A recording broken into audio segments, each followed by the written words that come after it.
The idea that certain things, events, or people can cause other things to happen plays a huge role in human life. We constantly desire to know why things happen in science, love, sports, philosophy, and so on. But because the underlying laws of physics don't care about the direction of time, cause and effect don't have the same meaning at a fundamental level. It's not that anything goes. The basic constituents of the universe, the particles and forces of modern physics, behave in predictable ways according to the laws of nature.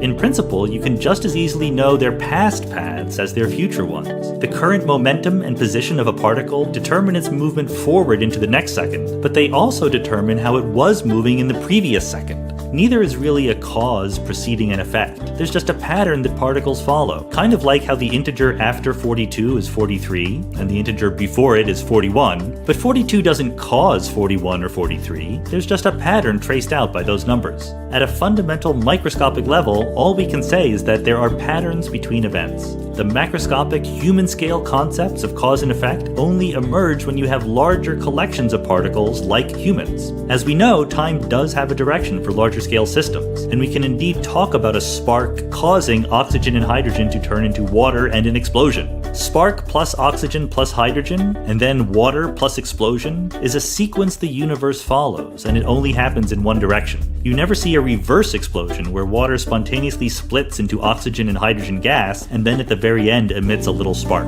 One way of thinking about causes is that the tiny spark has great leverage over the future. If you hadn't lit the spark, we wouldn't have seen a giant explosion. It doesn't work the other way. Removing or changing a tiny part of the giant explosion doesn't imply that there wasn't a preceding spark.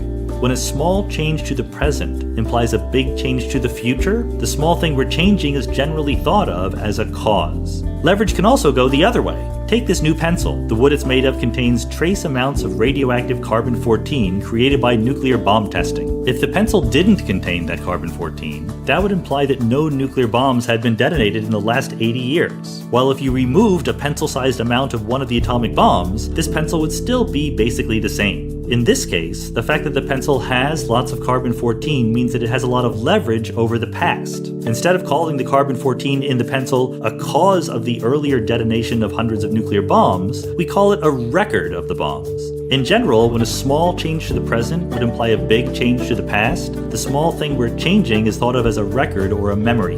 So the distinctions between cause and effect, records and predictions, aren't fundamental to underlying physics. They only really make sense on the large scale because of the direction of time. Hey, Henry here. Thanks for watching. This is the second video in a series about time and entropy made in collaboration with physicist Sean Carroll. The series is supported with funding from Google's Making and Science initiative, which seeks to encourage more young people, and people of all ages, to learn about and fall in love with science and the world around them. And the videos are based off of Sean's book, The Big Picture, on the origins of life, meaning, and the universe itself, which you can find online or in bookstores around the world.